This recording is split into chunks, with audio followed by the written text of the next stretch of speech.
Hello, and welcome back to another edition of Carrie's Gardening Channel.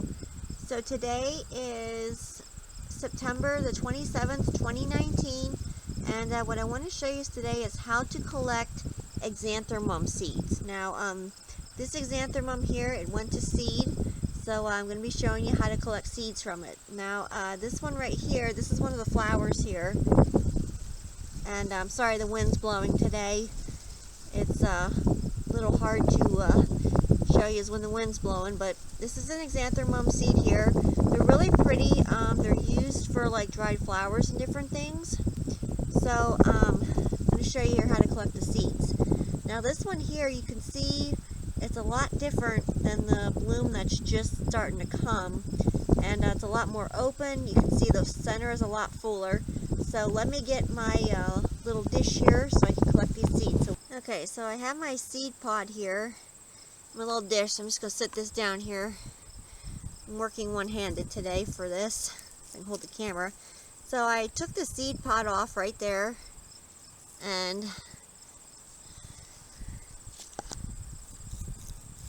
can see I'm just moving this back and forth in between my fingers, the seed pod, and the seeds are, hold on a moment, there's a lot of chaff mixed in with this. So let me grab one of the seeds out here. Okay, and this right here is what the Xeranthemum seed looks like. So it didn't produce too many seeds unless some of them already fell out, which is possible because it was open for a little while. And we had some rain yesterday, so I couldn't collect them yesterday because if you collect your seeds when it's wet, when they're wet, or like when the morning dew is still on them, they can actually mold on you. So I just pick a nice sunny day when everything's dry to collect my seeds. So what I'll do with this now is I'm going to put it in an envelope that's labeled, and I'm going to put the envelope in a Ziploc bag, and then I'm going to store it in the refrigerator. And that'll give me a longer shelf life out of my seeds.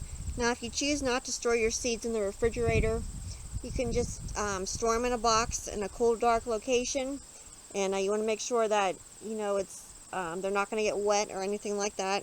So if you like my video, please like, comment, subscribe. Please don't forget to hit the little notification button. It'll tell you as I put a new video on. You can also follow me on Twitter. I'll have a link down in the description for my Twitter account.